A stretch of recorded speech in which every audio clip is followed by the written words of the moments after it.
Bismillahirrahmanirrahim. Alhamdulillah. Wassalatu wassalamu ala Rasulillah wa ala alihi wa ashabihi wa mawalah. Wa ashhadu an la ilaha illallah wahdahu la syarika lah. Wa ashhadu anna Muhammadan abduhu wa rasuluhu la nabiyya ba'dah. Wa ba'du ayyuhal muslimun usikum wa nafsi bitaqwallah faqad fazal muttaqun. Saudara sekalian, para muslimin rahimakumullah, terakhir yang kita bicarakan tentang ayat-ayat yang penting untuk segera diketahui oleh kita semuanya adalah ayat 191 dari surah Al-Baqarah, ya. Betul kan ya? Ya. Ini ayat 191. Banyak apa? Saudara bisa baca sendiri, buka Al-Qur'annya. Jadi kalau mengaji itu kami dulu diajari oleh guru kami waktu kami masih mahasiswa. Saya masih mahasiswa tingkat 1, tingkat 2, semester 2, semester 3. Itu ngaji itu harus bawa Quran. Jangan cuma dengerin aja. Nanti masuk telinga kanan, keluar telinga kiri, kata beliau. Qurannya dibawa, baca sendiri, lihat sendiri. Oh, dalam Al-Quran itu betul ada ayat yang berbunyi begini, begitu. Nah, gitu. Kecuali sampai sudah hafal Quran, nggak bawa Quran nggak apa-apa, aku sudah hafal kok. Tapi kalau belum hafal ya bawa, apalagi zaman sekarang. Oh, kayak gini nih. Nah, ini ada apa yang cukup mahal, walaupun gratis. Ya, ini cuma 21 juta aja ini. Tapi dikasih. Oh, enak kan? Mau ngaji dikasih orang. Kalau enggak ngaji enggak dikasih sampean. Ya, tapi ngasihnya sesuai dengan amalannya. Allah Ta'ala itu memberi manusia sesuai amalannya. Ini kan di dalamnya ada Quran, ada hadis, ada macam-macam ini sekarang. Atau yang kayak begini nih, ini juga murah nih, gede untuk orang kayak saya udah tua ini. Tulisannya gede ini enak, ini tulisannya kecil kan, ini tulisannya gede. Oh, banyak Al-Quran, mau hadis, mau apa, banyak di sini. Tinggal pencet, tet. Tuh, sama seperti di Rusia sana, pencet, cet, peluru kendali. Wah, langsung ke Ukraina sana. Ini sebentar lagi dia cet, langsung ke Amerika sana. Masya Allah. Jadi teknologi digunakan untuk beramal dalam Islam. Ya, cari duit, dapat duit digunakan untuk beramal, menjalankan perintah-perintah Islam. Dikasih jabatan digunakan untuk mencari ridho Allah, bukan mencari ridho manusia. Udah, perhatikan ayat ini. A'udzu billahi minasyaitonir rajim.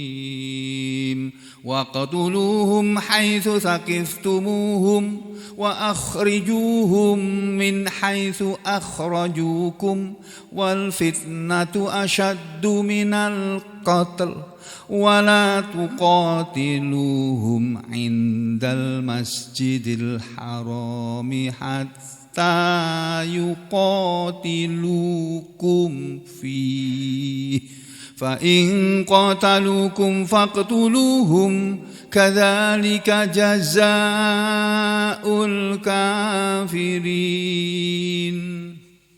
Ini ayat ini enggak usah pakai lihat tafsir, sudah jelas ayat ini. Ini ayat muhkamat namanya, ayat yang sudah jelas maknanya. Nih, Waqtuluhum, dan bunuhlah mereka wahai Rasul. Nabi diperintah oleh Allah untuk membunuh orang-orang musyrik yang memusuhi beliau atau memerangi beliau. Nabi Muhammad SAW nggak pernah ngajak perang. Beliau itu perang karena dia ditantang perang, diperangi lebih dulu, baru beliau melayani. Nabi kita nggak pernah dan nggak suka berperang. Ya. Tapi karena diperintah oleh Allah, ya jalan beliau. Nah, dalam perang itu cuma ada dua, kalau kata orang Barat, to kill or to be. Kok out toh? To kill or to be kill. Or itu bahasa Inggris, kalau au bahasa Arab. Artinya sama. To kill, perang itu adanya membunuh, or atau to be kill, dibunuh. Jadi nggak ada perang tuh nggak membunuh, nggak ada. Ya memang perang begitu itu. Makanya Allah berfirman, waqtuluhum, dan bunuhlah mereka wahai Muhammad. Mereka siapa? Mereka orang-orang musyrik Mekah itu maksudnya.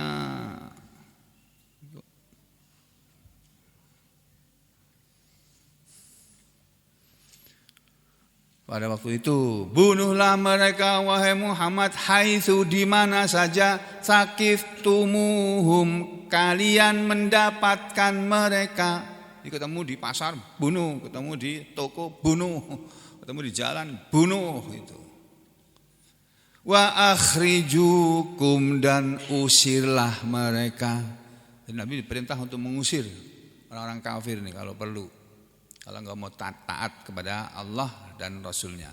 Wa akhrijuhum, dan usirlah mereka, keluarkanlah mereka, min haitsu, sebagaimana, min haitsu seperti, ya seperti dulu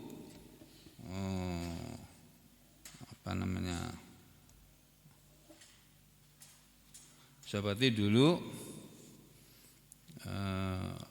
Nabi Muhammad pernah diusir. Yani min haitsu artinya dari, haitsu arah, min haitsu dari arah, akhrajukum, mereka dulu mengusir kalian. Muhammad, dulu kamu diusir oleh mereka dari tempat, dari tanah airmu Mekah kan, sampai kamu harus hijrah pindah ke Madinah. Nah sekarang kalau terjadi perang ini, kamu balas, usir mereka dari tempat-tempat mereka, sebagaimana dulu mereka pernah mengusir kalian. Wal fitnatu asyaddu minal qatl, wal fitnatu, dan fitnah itu asyaddu adalah lebih berat, minal qatl, daripada membunuh, daripada pembunuhan. Jadi membunuh orang, fitnah jadi maksudnya bukan memfitnah orang, bukan fitnah dalam bahasa Indonesia, bukan. Fitnatun dalam bahasa Arab itu artinya ada banyak. Salah satunya adalah fitnah dalam bahasa kita. Bahasa kita kan mengenal ada kata fitnah kan? Iya apa enggak? Itu dari bahasa Arab, itu bahasa Indonesia yang namanya kata fitnah itu, yang kalau kita lihat KBBI, Kamus Besar Bahasa Indonesia, ya, KBBI, mana KBBI ini? Nah ini kita mau cari tahu fitnah itu apa sih? Nah, mungkin ada yang belum tahu fitnah itu apa sih? Fitnah itu kalau di dalam Kamus Besar Bahasa Indonesia, fitnah adalah perkataan bohong tanpa berdasarkan kebenaran yang disebarkan dengan maksud menjelekkan orang. Ya, seperti contohnya banyak ya. Itu jadi itu fitnah dalam bahasa kita. Memfitnah, menuduh, menjelekkan, menuduh orang dengan yang tidak sebenarnya. Nah, dalam bahasa Arab fitnah itu berarti juga kerusakan. Jadi dunia ini sekarang sedang dilanda fitnah, sedang dilanda kerusakan. Kerusakan peradaban, kerusakan moral, kerusakan agama. Agama juga rusak sekarang. Makanya kalau kita nggak belajar agama benar-benar kita nggak tahu mana yang benar, mana yang salah. Kalau kita mengaji cuma melihat televisi, insya Allah nggak akan paham Al-Quran. Nggak bisa, Al-Quran itu cuma modal tiap pagi menghadap televisi, mendengarkan Mama Dedeh kah, atau mendengarkan siapa ceramah. Nggak akan paham Al-Quran sampai tua, sampai mati. Harus ngaji gini-gini nih, harus dihadapi, dibaca Al-Qurannya, kemudian tahu artinya, mengerti maknanya, dan belajar mengamalkannya. Wal fitnatu, dan perbuatan syirik itu, fitnah ini maksudnya syirik, perbuatan syirik, perbuatan menyembah kepada selain Allah, perbuatan mengagungkan kepada selain Allah. Wal fitnatu asyaddu minal qatl, dan fitnah itu maksudnya syirik itu lebih berat, lebih besar dosanya, lebih berat akibatnya minal qatl, daripada perang atau daripada pembunuhan. Setelah Allah menyuruh Nabi kita untuk berperang, padahal Allah tahu di dalam ayat lain kan Allah bilang di ayat sebelumnya kalau nggak salah ya,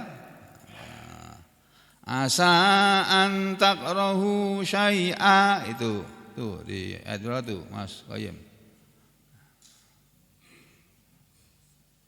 Kurhun lakum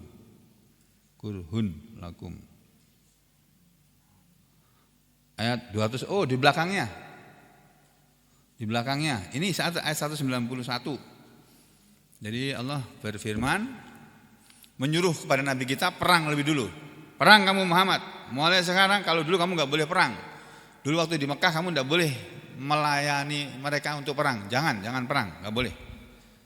Nah, setelah kamu hijrah ke Madinah, dan semua pengikut Nabi Muhammad SAW yang belum hijrah ke Madinah itu semuanya dimusuhi, diintimidasi, disuruh balik kembali menyembah berhala. Kalau nggak mau, suruh pergi dari Mekah. Gitu itu. Masih enak kita di sini Pak, di Sampit beragama Islam, bisa ngaji, bisa sholat, bisa puasa, bisa tarawih, bisa tadarus. Nggak ada yang menyuruh berhenti. Bersyukur kita, alhamdulillah. Masih bisa.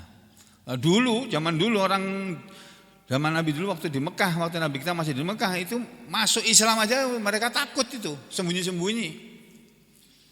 Dan kemudian sholat pun sembunyi-sembunyi dalam rumahnya masing-masing. Enggak ada yang berani sholat di Masjidil Haram kecuali Nabi Muhammad SAW. Beliau sendirian berani sholat di Masjidil Haram. Itu. Nah, lalu setelah hijrah turun perintah untuk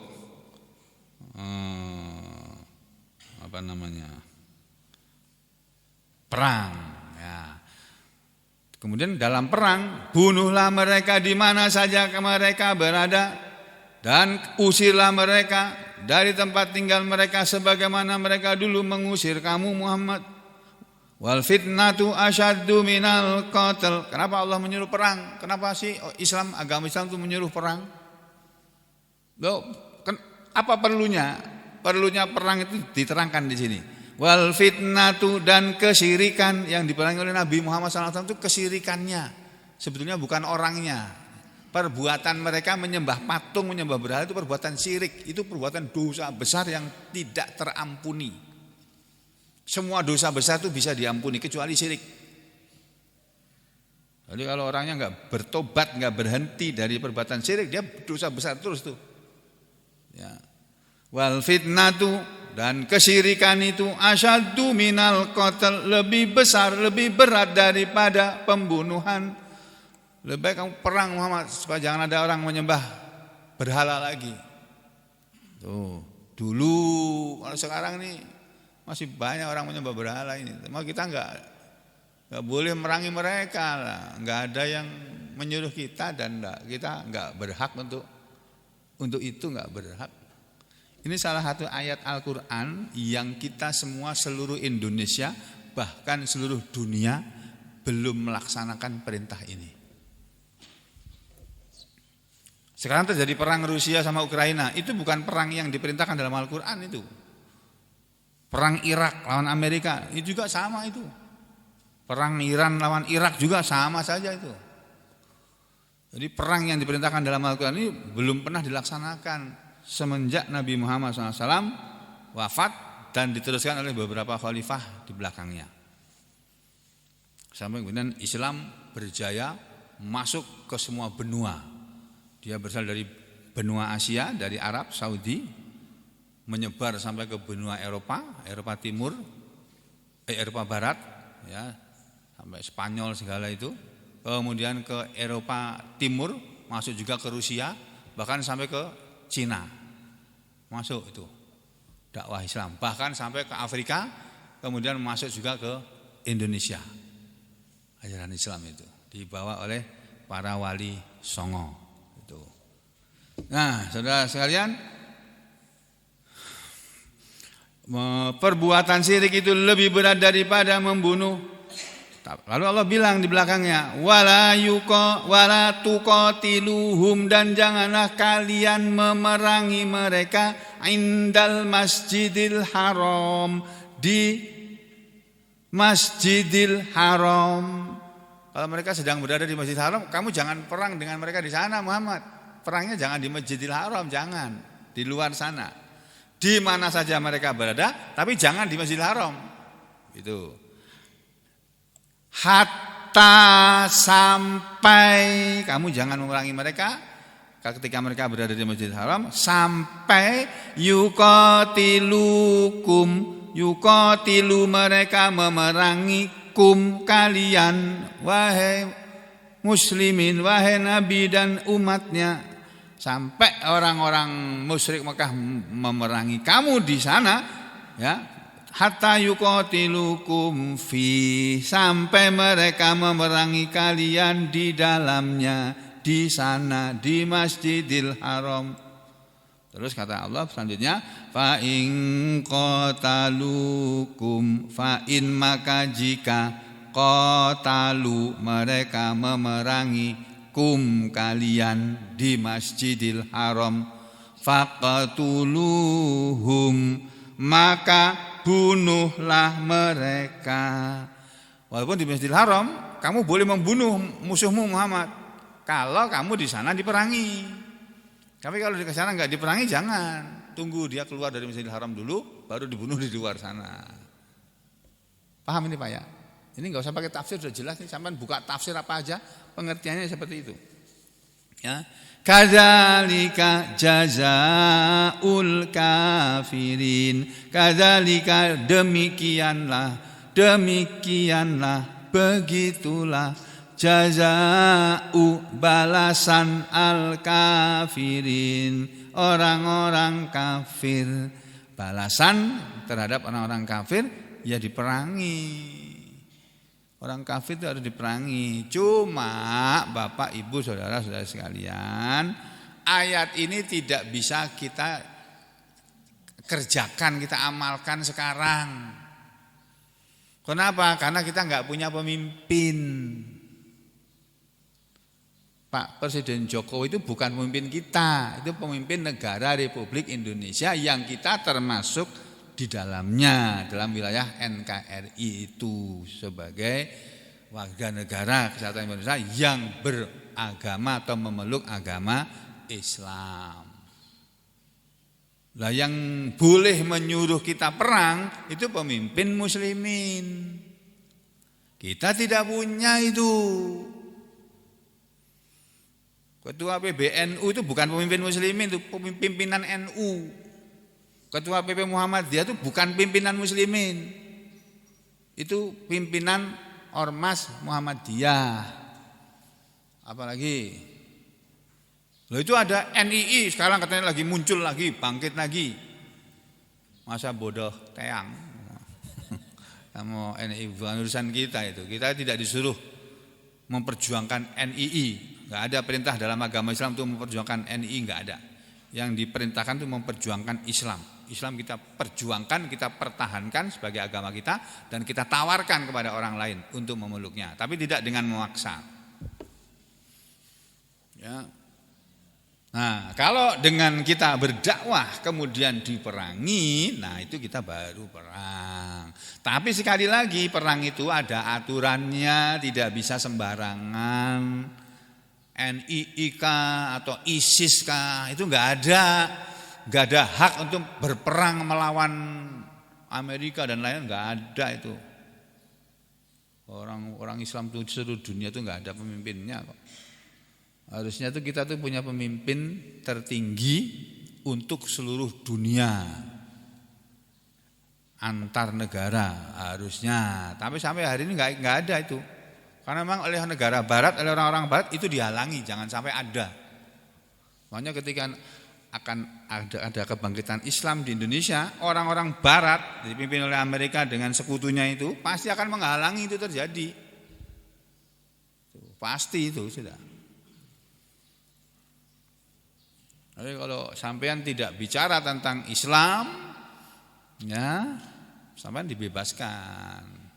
Kalau Islamnya tuh Islam yang ngaji, kita dari masjid, nggak ikut politik, nggak ikut apa. Mereka senang yang begitu itu. Makanya mereka bilang, awas tanggal 2024 tidak boleh ada politik identitas. Apa sih politik identitas itu? Coba kita cari definisinya apa sih? Penasaran juga ini. Kok nggak boleh politik identitas? Saya kira semua politik itu pakai identitas kok. Golkar itu identitasnya kuning. PDIP identitasnya merah. Itu kan identitas. Apalagi ayo. Ini bahasa-bahasa enggak jelas itu. Politik identitas, coba ada yang nerangkan enggak di sini nih? Apa sih politik identitas itu? Jangan-jangan enggak ada yang nerangkan loh. Identitas. Politik identitas adalah sebuah alat politik suatu kelompok seperti etnis, suku, budaya, agama, atau yang lainnya untuk tujuan tertentu. Misalnya sebagai bentuk perlawanan atau sebagai alat untuk menunjukkan jati diri suatu kelompok tersebut. Ya wajar lah, ini politik identitas tuh ada di semua. Mereka yang bermain politik ini, mereka pakai politik identitas juga tanpa mereka sadari itu sebetulnya. Mereka memperjuangkan kelompoknya. Yang PDI memperjuangkan kelompok PDI, yang Golkar memperjuangkan Golkar. Itu kan identitas. Ini alat politik suatu kelompok seperti etnis. Jadi mungkin yang dimaksud ini nggak boleh ada partai politik berdasarkan etnis tertentu. Jadi partainya yang boleh masuk partainya hanya orang Cina saja, atau hanya orang Arab saja, keturunan Arab atau keturunan Cina, atau hanya keturunan Dayak saja, misalnya. Mungkin itu maksudnya ya. Wallahu alam, ini Wikipedia ini. Atau berdasarkan suku, atau berdasarkan budaya, atau berdasarkan agama. Mungkin yang mereka maksud itu agama. Politik itu jangan bawa-bawa agama dalam politik. Kamu kira dulu sejarah dunia ada perang salib, perang antara orang Kristen sama orang Islam. Itu perang apa itu? Kalau bukan karena peperangan juga karena politik identitas. Dan kalau yang berkuasa ini bicara apa adanya, tidak menyudutkan dan menyalahkan siapa-siapa. Di mana ada negara yang berkuasa itu non muslim, orang muslimnya tuh kebanyakan tertindas. Di mana saja sudah. Tapi kalau yang berkuasa muslim, nggak ada orang non muslim tertindas tuh nggak ada. Apalagi di Indonesia ini, orang non muslimnya berani ngelawan kok sekarang. Padahal mereka minoritas. Halo. Oh ya udah, sampai itu aja dulu. Apa Allah bilang apa? Fa in qatalukum maka jika mereka memerangi kalian di Masjidil Haram, faqtuluhum maka bunuhlah mereka. Kadzalika demikianlah jazaul kafirin, balasan orang-orang yang kafir. Ayat berikutnya, fa inin tahau, maka jika mereka telah berhenti, fa in maka jika intahau mereka telah berhenti memerangi kalian, fa innallaha, maka jangan lagi kamu memerangi mereka wahai Muhammad. Jadi kalau kita tidak diperangi oleh orang-orang lain, kita tidak boleh memerangi mereka. Kita disuruh oleh agama Islam ini hidup berdampingan secara damai, walaupun berbeda suku, berbeda agama, berbeda ras, berbeda etnis, yang sekarang disingkat SARA. Berbeda apa? S-nya itu apa? Suku, ya, kemudian A antar golongan, ras, SARA, ya. Berbeda suku, agama, ras atau etnis, dan A yang berikutnya antar golongan. Tidak boleh. Memang kita diajari untuk begitu, berhidup rukun bertangga dengan orang non muslim, hidup rukun kan enak, satu RT rukun, walaupun beda agama kan enak kayak begitu itu. Nah, kita juga diajari supaya memperlakukan tetangga kita dengan baik, menghormati tetangga kita dengan baik. Tuh. Maka jika mereka telah berhenti memerangi kalian, fa innallaha, maka sesungguhnya Allah Ghafurun, Maha Pengampun, Rahimun, Maha Penyayang. Terus, jadi kalau mereka sudah enggak memerangi kamu Muhammad, kamu jangan merangi mereka. Orang baik-baik, mereka tetangga kita, mereka saudara sebangsa setanah air, beda agama dengan kita. Tapi mereka sudah tidak memerangi kamu Muhammad, jangan lagi kamu merangi mereka. Tidak boleh. Nah, di belakangnya masih ada lagi di ayat 193 ini. Wa qatiluhum, dan perangilah mereka, hatta sampai la takuna fitnatun, la takuna tidak ada, fitnatun fitnah. Jadi Allah menyuruh kita berperang sampai tidak ada lagi kesyirikan dulu, dan yang disuruh adalah Nabi Muhammad sallallahu alaihi wasallam. Setelah Nabi kita wafat, diganti oleh Khalifah Abu Bakar, Sayyidina Abu Bakar As-Siddiq radhiyallahu an. Ketika Khalifah Abu Bakar As-Siddiq wafat, beliau diganti oleh Khalifah berikutnya. Khalifah itu artinya pengganti, ya, pengganti Nabi. Pengganti Nabi yang kedua, pengganti kepemimpinan Nabi Muhammad SAW yang kedua adalah Sayyidina Umar Ibnul Khattab radhiyallahu anhu, yang kata orang-orang Pak Presiden Jokowi itu kayak Umar bin Khattab, kata orang gitu. Padahal nanti saudara baca sejarahnya dan perbuatan Umar bin Khattab ketika dia jadi Amirul Mukminin, ketika jadi presiden. Kalau sekarang namanya presiden, zaman dulu tuh ya itu enggak sama sih, tapi untuk memudahkan pengertian aja. Ya, seorang Amirul Mukminin itu dulu ya kalau zaman modern ini seperti seorang presiden atau raja. Ketika Umar bin Khattab menjadi Amirul Mukminin, malam hari dia patroli keliling wilayah, tengok warganya tenang apa enggak, ada keributan apa enggak, ada keresahan apa enggak. Sampailah beliau di satu rumah mendengar ada isakan tangis anak-anak. Ada sebuah rumah yang isinya tuh anak-anak nangis semuanya.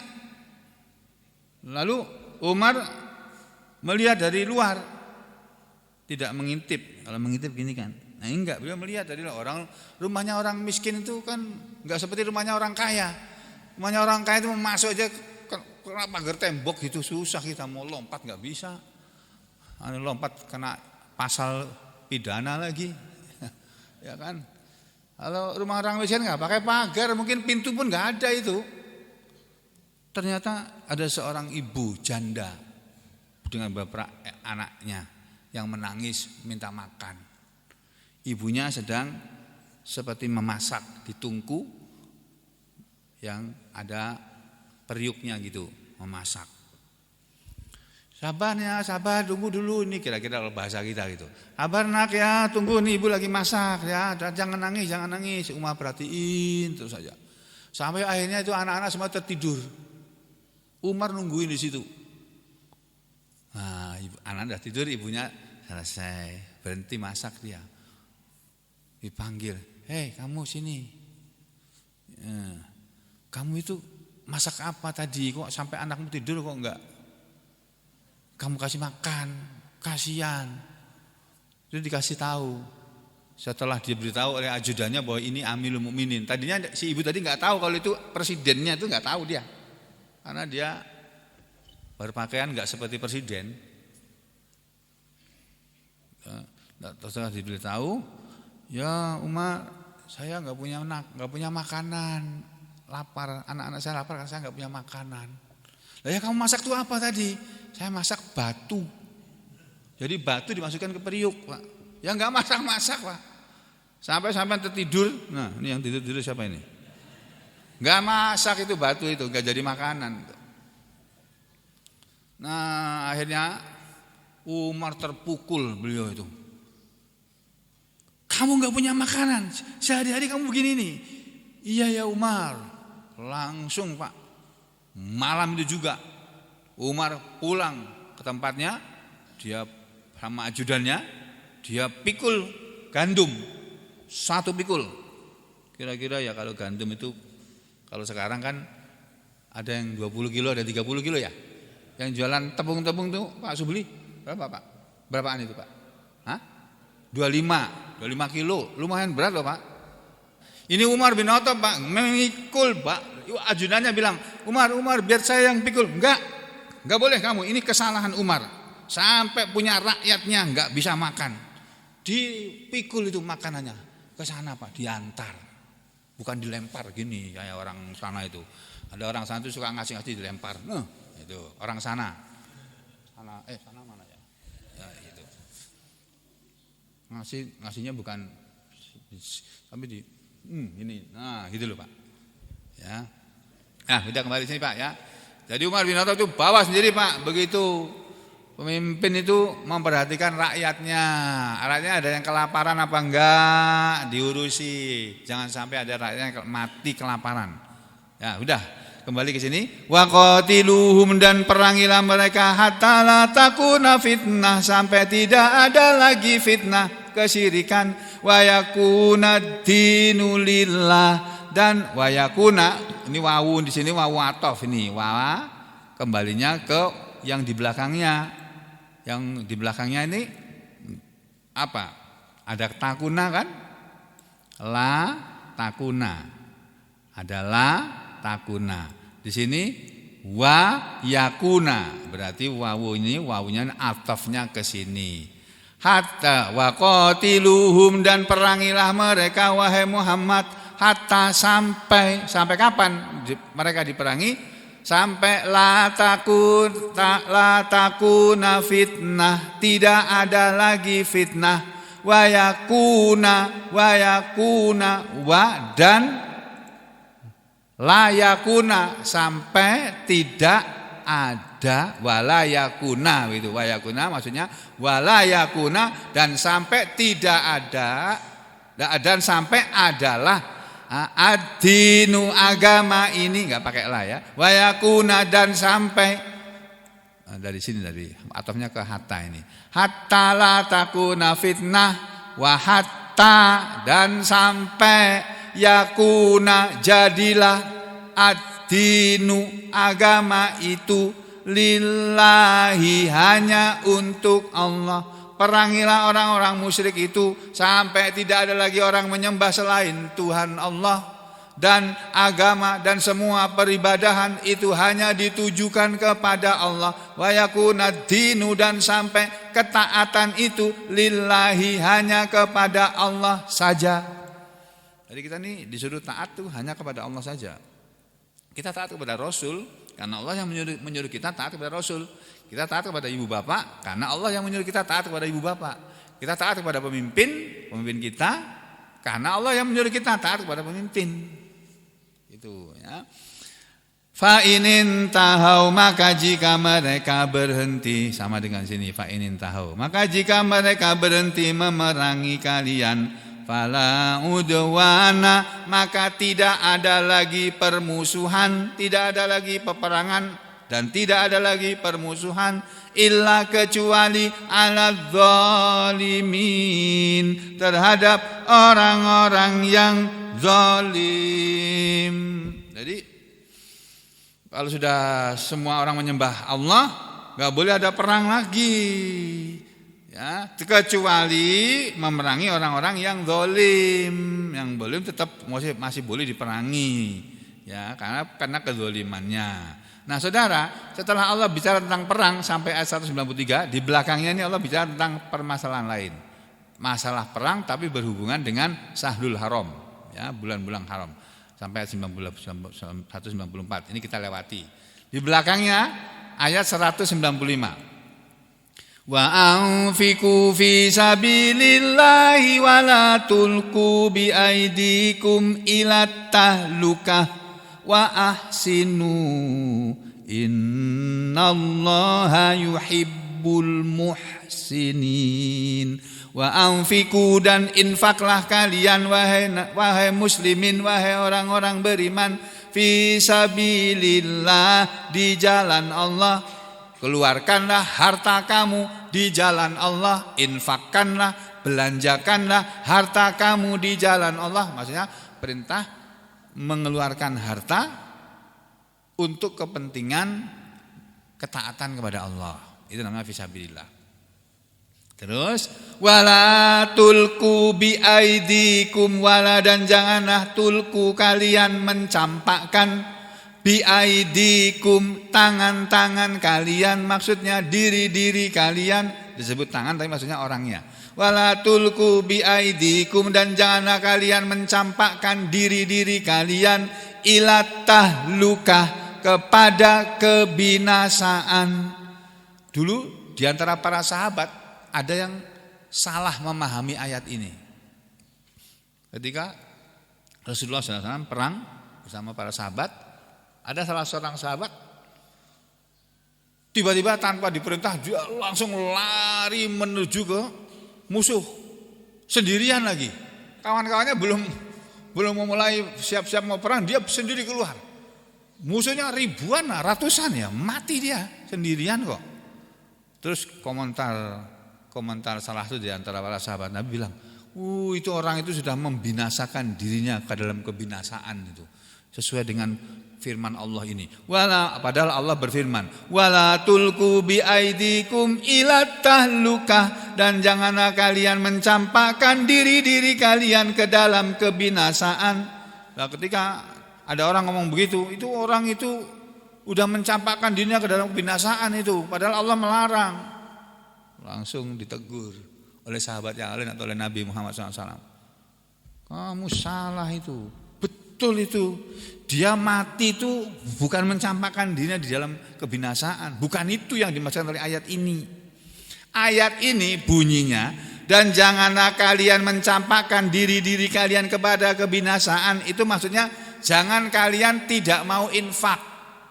Itu maksudnya begitu. Kalau kamu sehari-hari nggak mau infak, nggak mau mengeluarkan hartamu, memasukkan ke kotak-kotak infak itu, atau infak kepada istri, atau infak kepada anak, atau infak kepada saudara, atau infak kepada tetangga, kamu nggak pernah lakukan, itu namanya kamu mencampakkan dirimu ke dalam kebinasaan. Itu maksudnya.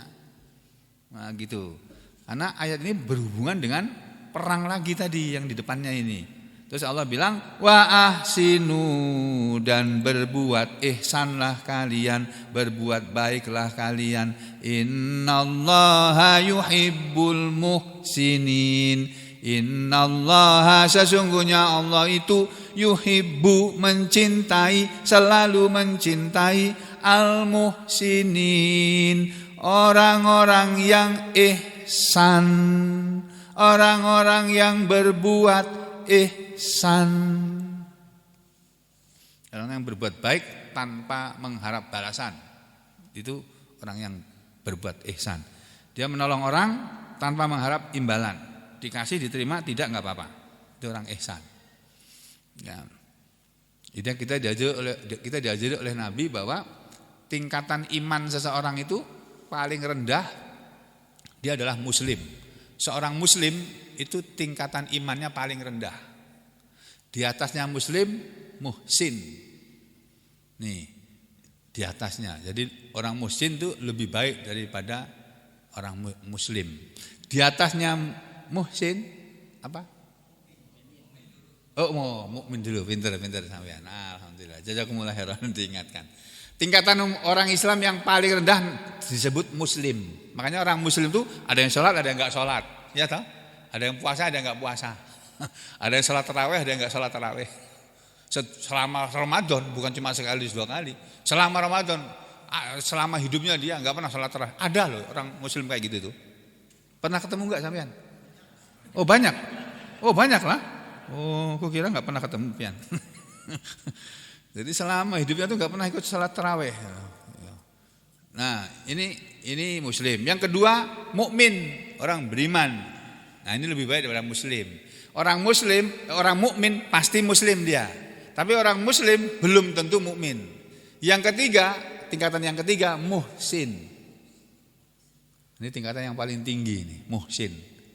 Muhsin ini sama dengan muttaqin. Ini muhsin itu orang yang berbuat baik tanpa pamrih. Orang yang muhsin mungkin kita semua ini, saya dan Bapak Ibu sekalian belum bisa jadi orang muhsin. Orang yang muhsin itu Pak, kalau dia berbuat sesuatu, masakan untuk buka puasa. Misalnya itu ya. Terus ada yang nyeletuk. Nyeletuk itu apa?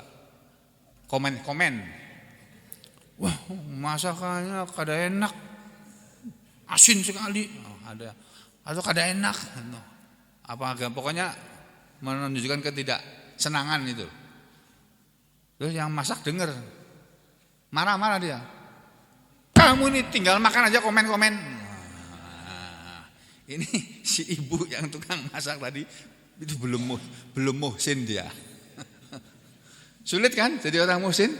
Sulit. Tuh. Nah, saudara, saya kemarin di Solo, kalau pagi saya salat subuh jamaah di masjid yang paling, Masjid Muhammadiyah yang paling dekat dengan rumah kita. Rumahnya anak saya maksud saya. Tiap pagi ada ceramah, ada kultum kayak seperti kita di sini, tapi cuma 7 menit atau 10 menit. Kalau kita kan setengah jam sampai 1 jam. Dan itu temanya berubah-ubah, berganti-ganti, dan yang pembicaranya berganti-ganti. Kemarin terakhir saya dapat pembicara, tertegun saya. Domblong saya kata orang Solo. Tahu domblong? Melongo. Kaget saya. Ini orang alim ini. Masih muda anaknya. Masih muda. Di antara pembicara ada yang saya serahkan 4 malam. Ini yang malam pertama, kedua, ketiga, ini yang terbaik ini, subuh kemarin itu. Ini orang ini pintar ini orang ini. Apa dia nerangkan tentang apa? Saudara sekalian, kita sudah memasuki 10 hari yang kedua dalam bulan Ramadan. Mari kita jaga puasa kita, jangan hanya puasa menahan lapar dan haus, tapi menjaga mulut-mulut kita juga. Jangan bicara yang membuat tersinggung orang lain, atau menjelek-jelekan orang lain, atau mencaci maki orang lain, atau marah-marah sama orang lain. Jangan. Puasa, ya.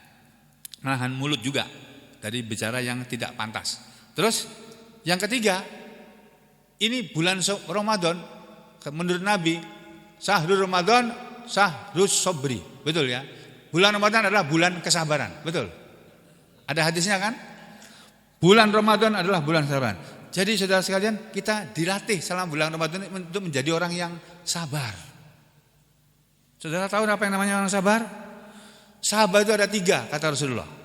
Sabar dalam ketaatan. Jadi kita ini disuruh sabar dalam ketaatan. Pemimpinnya menyuruh apa, itu dijalani. Kamu suka atau tidak suka, kamu jalani. Itu Islam ngajari kita sabar. Sabar dalam ketaatan. Sabar ada 3. Sabar dalam ketaatan, as-sabru inda ta'ah, was-sabru anil maksiyah, was-sabru fil musibah, indal musibah. Sabar ada 3. Sabar dalam ketaatan, jadi tetap taat kepada yang memimpin kita di sini di masjid ini misalnya ya. Yang memimpin di sini siapa? Kita harus taat sama dia. Walaupun kita jengkel, aduh pemimpin kita ini ngimami seenaknya aja dia. Kelamaan panjangnya ini harusnya sudah ruku ini kita ini berdiri awas ini. Sabar dalam ketaatan. Nah, ketika kita menggerutu berarti kita tidak sabar.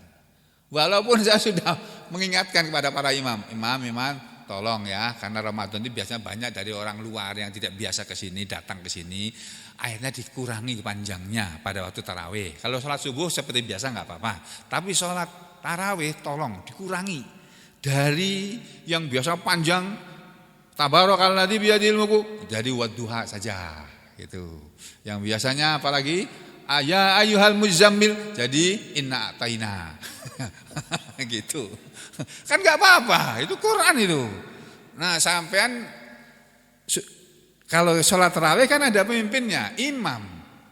Ya sabarlah sampean lah. Jadi makmum yang sabar. Nah, kalau merasa tidak puas dengan si imam tadi, imamnya jangan dijelek-jelekan, tapi dikasih masukan. Diingatkan, Pak, kalau nggak salah saya dengar sendiri loh. Dulu sampean dipesan sama Pak Ustadz itu, Pak Sugeng itu katanya yang pendek-pendek, kenapa pian baca panjang-panjang. Nah, itu bisa diingatkan begitu. Tapi jangan dijelaskan. Ya tadi kembali kepada masalah sabar. Jadi sabar itu dalam ketaatan. Kita ini dipimpin oleh siapapun, dia jadi sabar. Termasuk sama Pak Jokowi sebagai pemimpin kita ini. Waduh, beliau itu dekat dengan orang-orang soge-soge Cina-Cina itu, yang soge-soge konglomerat itu. Dengan rakyat jauh. Dulu waktu kampanye dekat, sekarang jauh. Angel ditemui yuk. Susah ditemui yuk. Ditemui demonstran itu susah banget itu. Di pagar besi gitu. Katanya merakyat, mestinya keluar dong dari istana, temui demonstran, biar mereka nggak teriak-teriak terus, bikin macet jalanan. Keluarlah, nggak akan dikeroyok kayak Ade Armando, nggak akan tuh, nggak akan itu presiden kok. Kalau Ade Armando dikeroyok karena memang mulutnya memang menyakitkan umat Islam itu. Ya, kalau presiden nggak akan mungkin itu demonstran berani itu mukuli Pak Presiden itu. Oh, kalau nggak disikat sama tentara polisi yang ada di situ. Ya, tapi ketemui, katanya dulu kangen sama demo ya kan. Nah sekarang ada demo, temui dong. Apa masalahnya? Harga minyak kelapa Presiden ini naik gimana nih Presiden? Bapak kan bisa lah ngatur. Oh ya, besok pagi saya turunkan semuanya. Nah, termasuk menterinya juga itu saya turunkan. Bisa saya turunkan harganya termasuk menterinya. Kan bisa itu. Jadi kita jadi pemimpin harus sabar, jadi rakyat harus sabar, jadi imam sabar, diolok-olok makmumnya sabar, jangan sarik Pak Amir lah, diprotes makmumnya gak usah sarik, gak usah, udah. Terus yang jadi makmum juga sabar, imamnya kepanjangan ya sudah lah, malam ini aja aku ada lagi hadir di sini, misalnya kayak gitu, sabar di saat itu aja. Yang kedua as-sabru anil maksiyah. Sabar tidak melaksanakan maksiat walaupun kehidupan sulit, tapi tidak mau mencuri, menipu, tetap nggak mau dia. Sabar dalam kesulitan, dari berbuat maksiat dalam kesulitan. Kemudian yang ketiga wasabru indal musibah. Nah ini yang diulas oleh Pak Mubalih ini masih muda anaknya. Ini kira-kira umurannya mungkin seumur Pak Iris atau umur Koyem gini. Muda, masya Allah orang ini ilmunya tinggi nih orang ini. Dia menerangkan apa? Jadi Bapak Ibu sekalian, selama Ramadan ini kita dilatih untuk menjadi orang yang sabar. Apakah kita sudah bisa jadi orang sabar? Kalau sudah, alhamdulillah. Tapi ingat, masih ada satu lagi yang lebih tinggi daripada orang yang sabar. Apa itu? Orang yang ridho. Kenapa orang yang ridho? Saya terteguhnya, aku belum pernah dengar keterangan kayak gini nih. Tapi di ayat Al-Quran memang ada. Aku gak pernah menerangkan kayak gini nih. Masya Allah ini orang ini. Subhanallah. Terpukul saya. Ya Allah. Iya ini benernya. Aku gak pernah ngomongin jamaahku kayak begini ini di sampit ini. Sabar. Sabar. Kemudian meningkat menjadi ridho. Ridho itu lebih tinggi daripada sabar. Orang yang ridho itu lebih tinggi tingkatan daripada orang yang sabar. Padahal ada ayat Al-Qur'an waman apa? Oh, waman utiyal hukmah. Waman apa? Barang siapa diberi kesabaran, berarti dia diberi kesabaran yang banyak, diberi kebaikan yang banyak, kan ada ya ayatnya ya. Nah, ini ridho itu lebih dari sabar, karena orang yang sabar itu dia masih menggerutu dia. Tapi dia sabar. Wis ya, sudah sabar. Ini kalau yang jadi imam ini udah, ini Pak Anti siap-siap aja, lama ini sudah sabar. Sebetulnya jengkel. Tapi karena ridho sudah ada dalam dirinya, aku ridho sudah. Enggak apa-apa Pak Amir, panjang tuh sudah, panjang, kalau perlu Al-Baqarah habisin aja Pak Amir. Ridho itu namanya. Ya. Paham ini Pak? Aku terpukul kemarin tuh, Masya Allah. Habis itu Pak, yang lain-lainnya mubalik-mubaliknya pulang tuh, ada yang pakai mobil, ada yang pakai motor. Dia pakai sepeda ontel Pak, pakai sarung, pakai kupluk, pakai sepeda ontel. Ya Allah, ini orang berilmu nih kayak begini. Jadi dia ngajarin kita, saya dapat ilmu dari dia itu bahwa orang yang ridho itu jauh lebih tinggi daripada orang yang sabar. Karena orang yang sabar itu masih menggerutu, cuma dia tahan diri aja, dia sabarkan diri aja, nggak ngomel-ngomel, nggak marah-marahin, nggak ngutuk-ngutuk gitu. Ini orang yang ridho itu ridho. Ya ridho, saya nggak marah sama sekali, nggak ada rasa jengkel, rasa marah, nggak. Aku ridho. Tahu ridho lah? Bukan orang namanya ridho, bukan. Ridho. Nah, sama suka bilang saya minta ridhonya lah, gitu ya. Ya itu ridho kayak gitu tuh. Ridho, ya. Itu artinya lepas, nggak ada lagi yang tertahan, nggak ada dalam hati rasa apa tuh nggak ada. Nah itu kita semua belum punya rasa ridho rupa-rupanya. Masya Allah. Makanya betul itu ini surat Al-Bayyinah ini. A'udzu billahi minasyaitonir rajim. Bismillahirrahmanirrahim. Lam yakunil ladzina kafaru min ahlil kitabi wal musyrikina munfakkina hatta ta'tiyahumul bayyinah rasulun minallahi yatlu suhufan mutahharah fiha kutubun qayyimah wa ma tafarraqal ladzina utul kitaba illa min ba'di ma ja'atuhumul bayyinah wa ma umiru illa liya'budullaha mukhlishina lahuddin hunafa wa yuqimus salata wa yutuz zakata wa dzalika dinul qayyimah.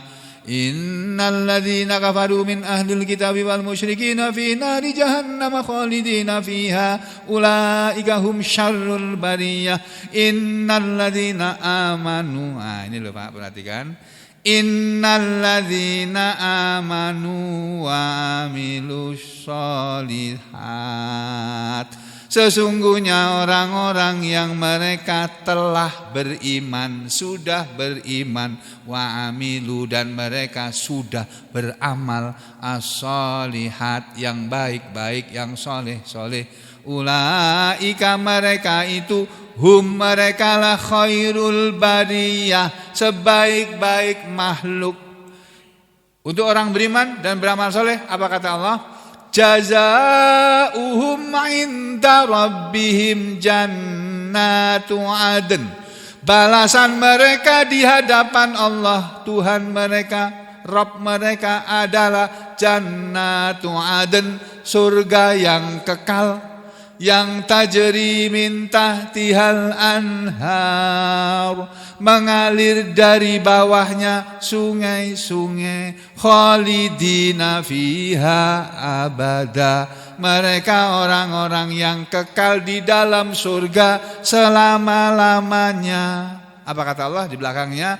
Radhiyallahu anhum. Allah ridho kepada mereka, waradu, dan mereka orang-orang beriman itu pun ridho anhu, kepadanya, kepada Allah. Zalika, surga itu, liman, untuk orang yang khasyiya rabbahu, takut kepada Tuhannya. Jadi orang beriman itu mesti radhiyallahu anhu wa radu'an. Atau di surat Al-Fajr, ada juga surat Al-Fajr. Surat ke berapa itu Al-Fajr itu? Surat ke 89. Nah, dia terakhir itu Pak. Kalau nggak salah di sini ya. Ya, ini. Ya ayyatuhan nafsul mutmainnah, wahai jiwa-jiwa yang tenang, irji'i, kembalilah kalian wahai jiwa-jiwa yang tenang, wahai manusia yang berjiwa tenang, kembalilah kalian ila rabbiki, kepada Rabb kalian, kepada Rabb kamu, kepada Tuhan kamu, radiyatan, dalam keadaan ridho, mardiyatan, diridhoi. Jadi kita hidup ini mencari ridho Allah. Untuk mencari ridho Allah kita harus taat kepada Allah. Kemudian kita disuruh oleh Allah taat kepada Rasul. Kemudian kita disuruh oleh Allah taat kepada pemimpin.